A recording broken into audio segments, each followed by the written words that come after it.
Hi, everybody. Welcome to the Business Success Network podcast. And I am delighted to bring you a one-off special today, which is with the awesome Sam Barefoot. Now, I've been working with Sam actually on one of her courses to create some amazing courses, and it's been phenomenal. And she's just one of those people that you just can't ignore when she gets put in front of you, which is what I absolutely love.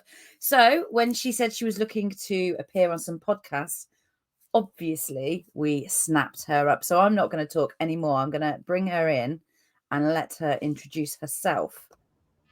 Hello. Hello. I thought I could just sip of water in there, but you kind of caught me. That's okay. We're all good here. We can drink tea or water, whatever. Yeah.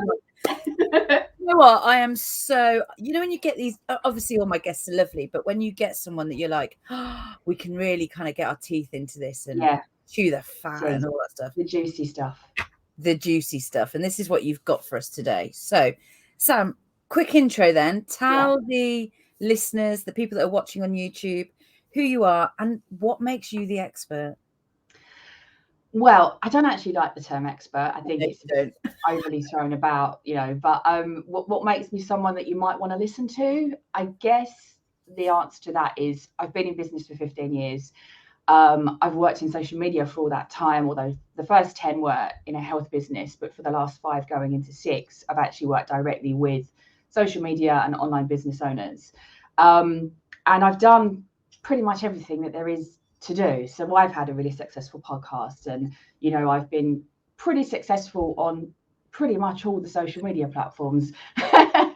It's just one of my little things that I kind of get a bit addicted to from time to time. And if I really throw my time and energy at something, I generally am quite successful at it. So at one point I had a global network of like nearly 600,000 people. I don't have that now because I sold them off. And this is where we're going to be talking about today, because vanity metrics are really not my thing anymore. Yes, I can do them and help you achieve them all day long with my eyes shut, standing on my head, but it's not really where the money is. So hopefully that's summed me up a bit in a nutshell.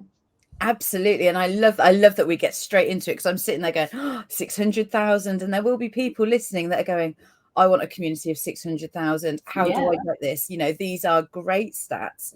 But I also love the fact that you said, I haven't got that anymore, got rid of it.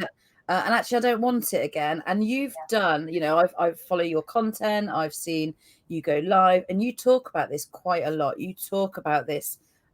You were talking about your Instagram the other day and how you were actually getting rid of some of your followers.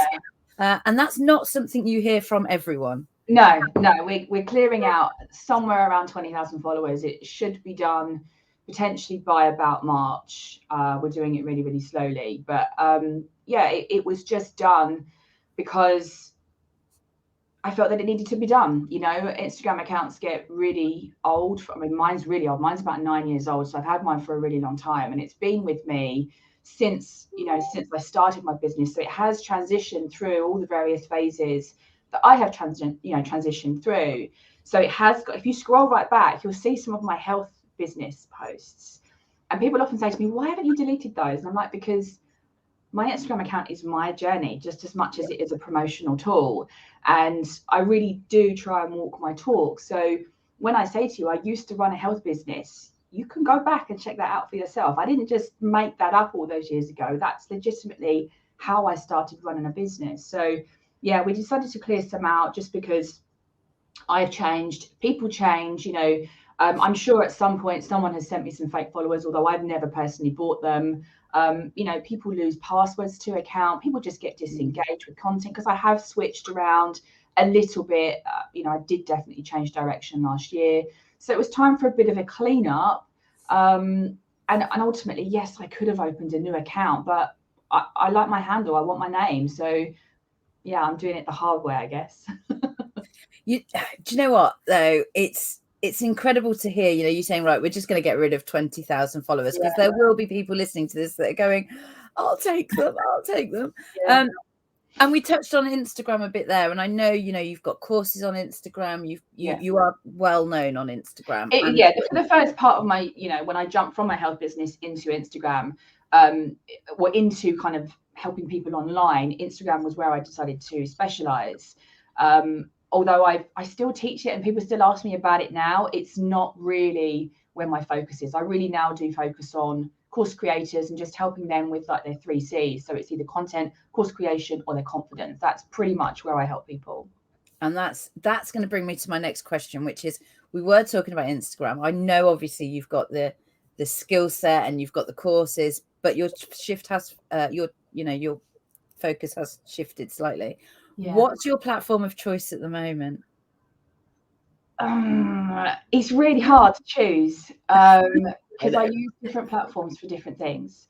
So I do still really enjoy Instagram, and I enjoy it from the fact that it's quiet.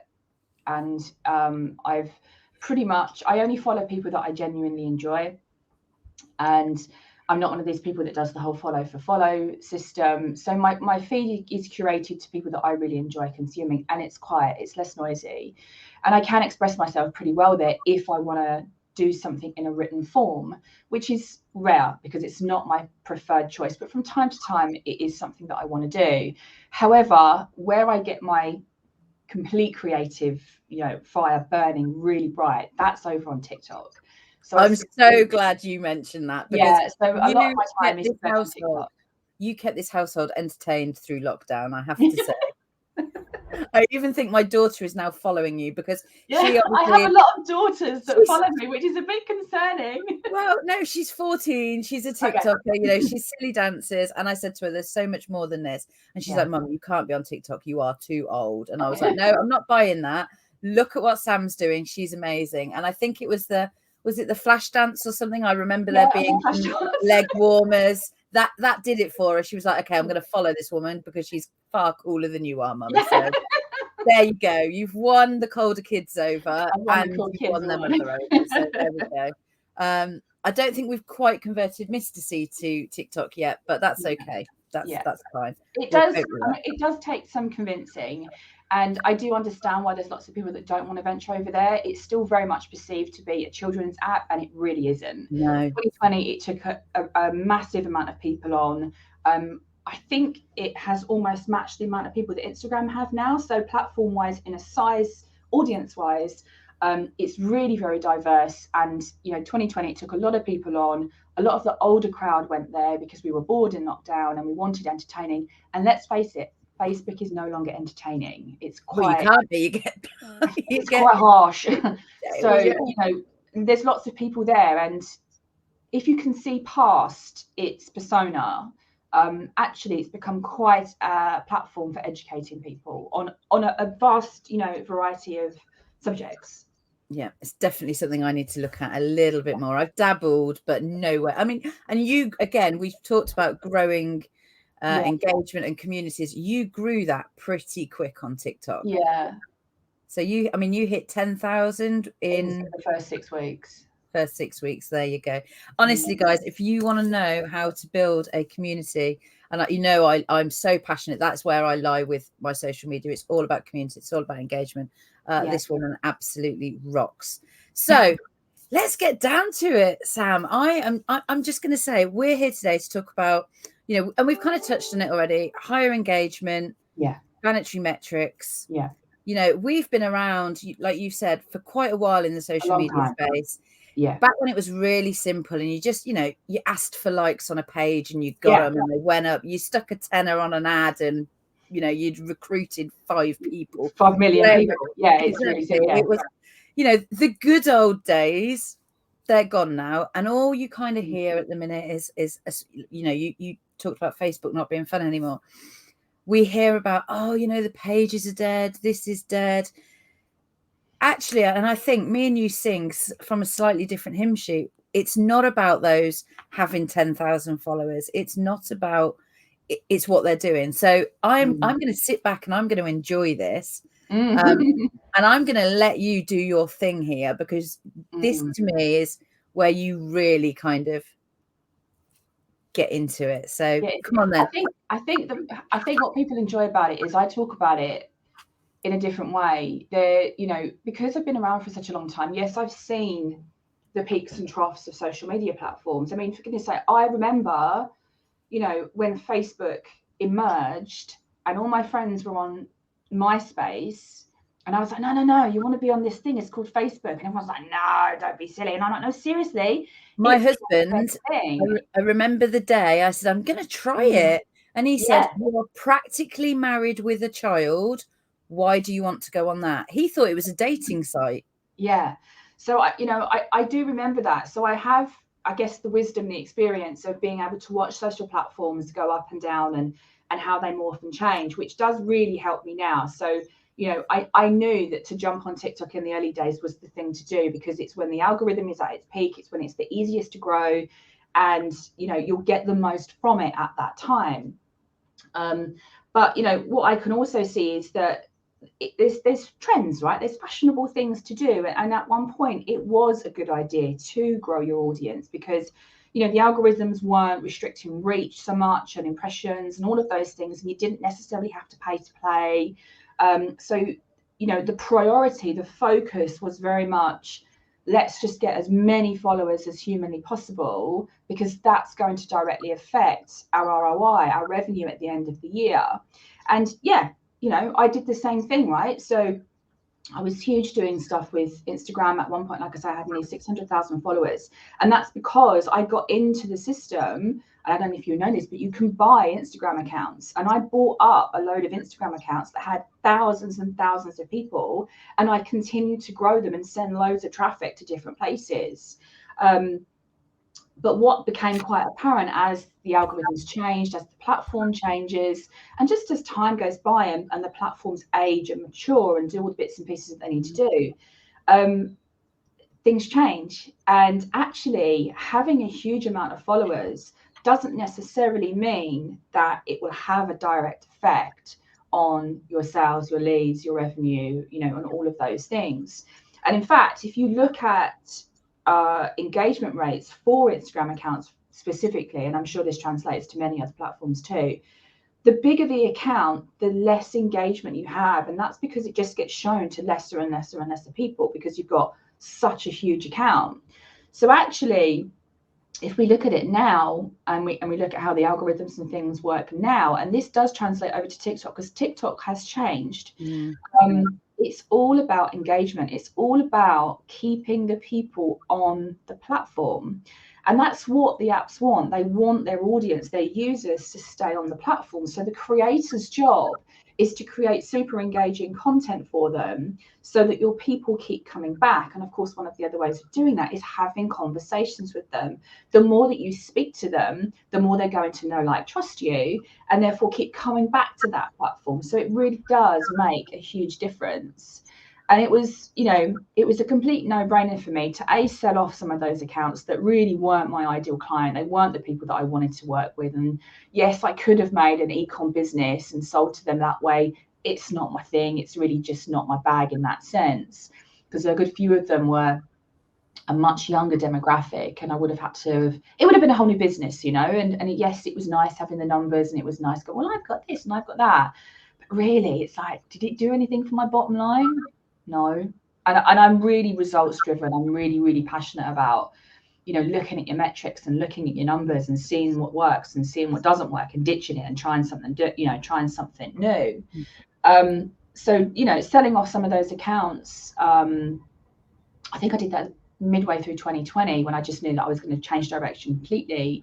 And then at the beginning of this year, I was like, okay, I looked at it last year, but this year I was like, we definitely need to do it. So there's a company that scans your account basically, and it lets you know anyone that's kind of not been active for a good while, anyone that hasn't engaged with you for a while, and any of those that look a bit suspect. Yeah. And we just collated a really big list of them. I was like, yeah, just get rid of them. And they went, all of them? I was like, yeah, all of them. Just get rid of all of them. I'm not interested. I can imagine people are listening to this now going, oh, yeah, I'd be like thrilled to have 20k followers in the first place. Let them fact you're getting rid of them. So I think my following will probably go down to about 30k, 32k, something like that, which to me is still bloody massive. Like, it's still a huge number of people. I really don't need that many people. Like, yes, it's nice to have. And yes, I could double that number in a couple of months if I wanted to, because I know how to. And again, those people, if you did, they're going to be people that are now engaging with the stuff that you're doing now rather than that stuff previously. So it makes total sense.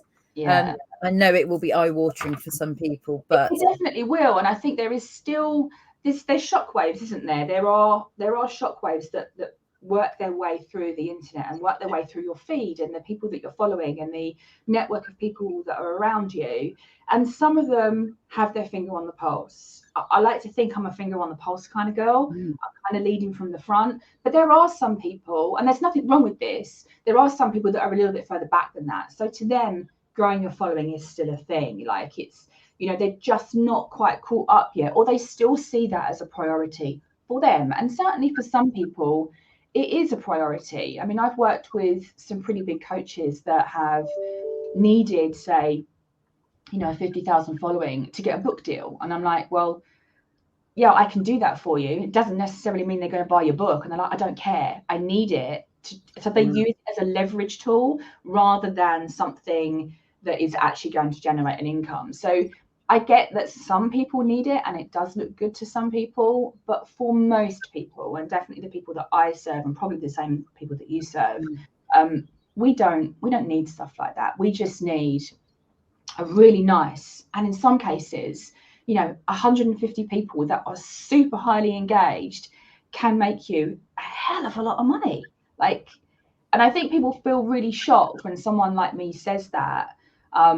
Because like, well, it's easy for you to say you've got thousands of followers. And like, yeah, I have. But the portion of those that I consider to be highly engaged actually is a very small percentage of them. And that works with from. Yeah, and I absolutely back up what you're saying here. Similar with groups, you know, again, it's about that engagement, it's about community. That's why I work with people to build their groups and their communities. But, you know, let's talk about the Business Success Network one because it's mine and, you know, I'm not going to offend anyone for once. But, you know, there's just over 1,200 people in there. Now, that group is very engaged. There's a lot of people in there. There's a lot of chatter each and every day. But again, I still have that core people that, you know, communicate.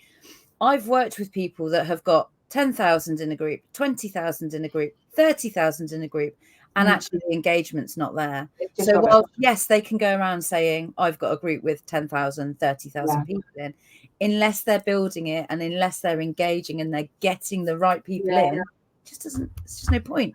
Like you say, they're not friendly. As harsh as it sounds, it just doesn't impress me anymore. Like what impresses me is, you know, sales conversion rates. I was talking, you know, with one of my clients earlier in the week, and we looked at a recent launch that she'd done using my method in December, and her sales conversion is 22.5%. Like that's insane. Like that's a really, and that's the kind of stuff that I get my kicks from. You know, despite the fact that she has grown a TikTok account to 30,000 people in a year, because I said to her, I think you really need to go do this, even though she didn't want to do it. That's not the bit that really like floats my boat. The fact that she's absolutely smashing it in sales conversion for me is, you know, that makes me happy all day long. This is really where your kind of your jam is now, isn't it? Is this return on investment? We talk about money again. Business owners don't like to talk about money. In fact, nobody really does, but everybody needs to make money in business, right? So, you know, we've talked about having X amount of followers. That used to be the thing. You've changed kind of where you are now. You are looking at, and you've just said there, you get really excited when your clients say, hey, look, 22% launch, that kind of thing. So where do you sit on this then? What's your tips? What should they be looking at now? What should they be tracking? What metrics should they be looking at? So for me, it's always about looking at how engaged your people are. And I think if we take away the business word about engaged, and let's just put this back to, you're in a room full of people that like who you are you actually actively going up and saying hello to them, or are you just sitting in the corner waiting for them to come and say hi to you? And the more that you can do the first bit, so the more that you're actually just going and saying hello and going and checking on them and dropping them a message and are you okay? And I saw this the other day and I really liked it. Those things do have a direct impact on the way that people perceive you and therefore the way that people buy from you. So I get my kicks from my opt-in rates and my sales conversion rates and my email open rates and all of those things. And that's really where I focus my stuff. So it's kind of like I love a little timeline. It's like in my head, I see this different blocks of stuff. I'd love to get inside your head, to be honest. Yeah. I'm training a company right now, and they're just like, this is fast. And they record everything I say to try and download as much information as possible, because I'm training their team for social media. But the first bit for me is always like, it's content, right? It's that very first piece. It's the bit it's the introduction. It's you opening your hand out and going to shake the hand to someone and saying, hey, how you doing? Like, my name's Sam, what's your name? Like, it's that thing. And the more that you can do that, and the more they love you from that has a direct correlation on the free things that you put together. So my opt-in rates sit at around 45%, which is like ridiculously high for, in comparison to most people for my free stuff, which is great. And then looking at my sales conversion sits at around 15%. And again, industry standard is about 2 to 5%. So just by flicking around, and we've increased that over the last year or so. So I increased my sales conversion by 4% in the last year. And I genuinely think the reason that I've done that is because I've switched off from, well, let's just run some ads, let's just run a campaign, let's do some more networking and get more people through the door.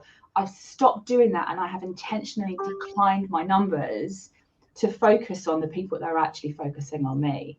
And yeah, it's proven, it's put money in the bank, which is ultimately what we wanted.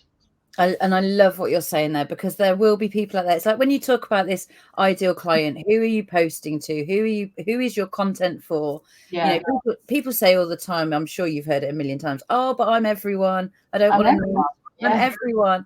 Yeah. And actually, this is you know your numbers, you know your stats, and I love that about you, because you can back up what you're saying. Yeah. And actually, if people focus on the people that are focusing on them, it makes it easier as well. And the noise isn't there.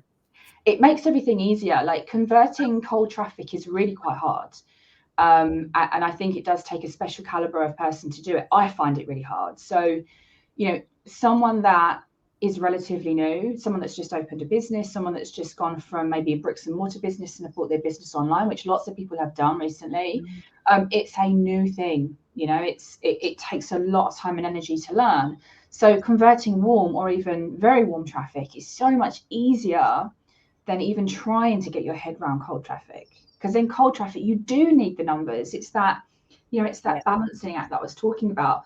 Big numbers usually equal cold traffic. Cold traffic takes a lot longer to warm up. So let's switch that round, because warm traffic, they convert so much easier than something that's cold. And to give you kind of stats on that, we ran, if I was to run some ads, I test this stuff all the time. If I run ads on a cold audience, I might convert at maybe 8 to 10% on a freebie. Whereas if I do that same ad to my warm audience, we convert like 45. That's the difference between a cold and a warm audience, using the exact same copy with the exact same product. What are you going to do? I know where my money is going to go. If I'm going to put money into ads, it's going to be that warm audience. But they're warm because I care and I take the time to talk to them and answer their questions and put myself out there from time to time and say, hey, look, I messed up, or I did this, or, you're going to see my numbers going down, but here's why. And it's okay. And that's what I really love about you, is you are very open and honest about what you do. You are, let's face it, there's the odd F-bomb, which you haven't dropped any today. I mean, no, I haven't. I've actually become quite reserved on the old F-bomb. If you go back through some of my content, it's really feisty, and I do think I've done quite a transformation in the last couple of years. I was the original rebel, like that I would drop the F-bomb left, right, and center. And I do. If I get really feisty about something, I get really passionate about something, it will fly out of my mouth and I won't be able to stop myself. And I'm fine with that. But I think I've mellowed. Don't tell me you've grown up, please, because I think I've mellowed. I can still be really feisty, and I will probably still polarize the shit out of a lot of people, which is fine as well. But I think I'm a little less harsh than I used to be. And so I've been following you probably for a couple of years, I reckon. Since I was introduced to you by another amazing, awesome woman, Danny Wallace. She kind of said, look, you need to be connected to this person. And I've kind of stalked you a bit since. But you're right. So I was a cold market, kind of came in a bit lukewarm with somebody. Yeah. And I've watched that over time, you know, and like I said at the start of this podcast, I have just sat through one of your courses. In fact, I'm about halfway because, you know, I'm lacking a little bit. And I did say this to you at the start, didn't I? We had a coffee and I said, look, you know, my time is like, but you've got to keep on at me. And you did. But I was quite to the point with you. I said, look, is this for me? Da, da, da. You know, and you said, let's just have a coffee. And I completely warmed to you. So you might have mellowed, but there is still some feistiness. Yeah, in there. Love it. I think there always will be, because I'm really happy to talk about the subjects that people don't want to talk about. And I will call out the stuff that, you know, people are doing. If I see, I mean, my feed is full of utter shit half the time on Facebook now. And if I see someone talking crap about something, then I would just be like, nah, that's not how it is. And I will tell you the truth as to what that really looks like.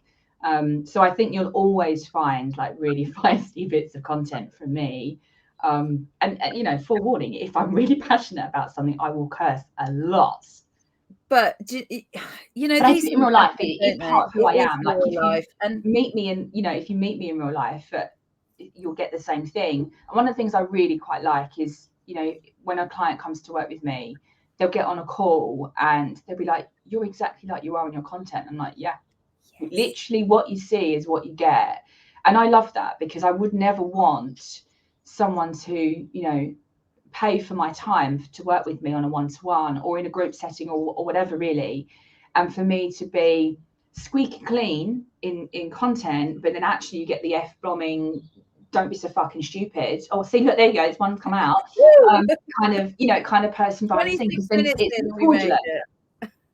Yeah, it feels filthy for me. So it's a good thing.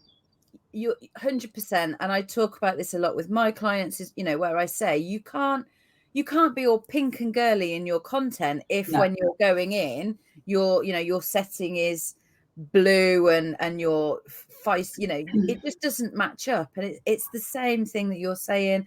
Like I said, 100% agree with you. You've got to be real in your content, you know, and I talk about real life social media quite a lot, you know, and like you, things get to me. Only this week I was moaning about a Leamington Bridge, or should I say the group mentality that unfolds sometimes in people. And you just think, social media is such a powerful tool, whether, you know, you've got positives and negatives, I think. There will be people listening that are thinking, oh my God, those numbers. Wow.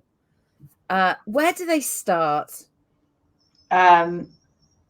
They start with, it always comes down to just being able to be confident in your content, because your content is the thing that starts the machine. You know, lots of people, I had this conversation in my membership earlier this week, and someone brought to the table, we have a weekly hot seat, and she brought to the table, I've bought, you know, I've developed this, I've got that, and I've got this product, and I've got that product, and I've got this, got that, but I don't know what to sell. And I was like, okay, so what do your people want? I don't know. I was like, okay, so what type of content are you putting out? I don't know. And we can really easily fall into, I call it like the mindset trap, because when we start working for ourselves, keeping busy is something that we strive for. It's like, I'm working on my business, you know, it's a good feeling and it's a little bit of a buzz. But we can really easily slip into doing some of the other bits and pieces. I like to call it falling into Canva. So you fall into Canva and you create your PDFs and you create your courses and all of these things, and nobody really gets to see it yet. So it keeps you safe. It keeps you safe from people giving you feedback, people disagreeing with your opinions. It keeps you safe from potential trolls that might come in. It keeps you safe from pissing people off. It keeps you safe from losing followers because you've said something out of turn. Because you're in the background, right? You're doing your PDF, you're doing your ebooks, and you're doing this and you're doing that. But that, without some decent content up front to generate some traffic and some audience growth for you, means absolutely nothing. So, and it's why I deal with the 3 C's: content, course creation, and most importantly, confidence. Lots of people come to me and say, I just can't put myself into my content online. I'm this person at home and I'm this person at work, and I need them to match up. So it is having the confidence in putting out some content and creating that audience. And it really does start there once you have that idea on what it is that you want to do. I love that. Two things spring to mind. Absolutely. When you were saying about people going to, I love that, lost in Canva. That is hilarious. Yeah. It made me chuckle. And for those of you, what you won't see, but as we're filming this, there is a Gary Jones behind the scenes who was chuckling away at that moment. So yeah, I think that's definitely something. I had a client once who published a book, and she was petrified of it actually going out to publish. Yeah. And I said to her, why? And she said, the publishers told me once that is published, it's not my book anymore. Even though I'm the author, I've wrote it, it's my story. Yeah. It's not mine. I can't be behind every shoulder of every person that reads it. And I'm not going to be able to say, oh, yeah, but I meant it like that. So therefore, it's not mine anymore. And that put the fear of God of her. And actually, if you can work with somebody like you to grow that confidence and just let go of the outcome almost. Yeah. Brilliant. So I love that. I love that, getting lost in Canva, and I can completely relate to it because I've seen it with my clients as well. Yeah. Absolutely. We've talked for 30 minutes. You know, I knew we would. Let's face it. Are we going to end it now? Are we going to, is there anything else that you want to get across to the Business Success Network community? Is there like a golden gem? Is there a nugget? What is it that you want to leave us with? I think the one thing that I probably could leave you with is you can't please everyone.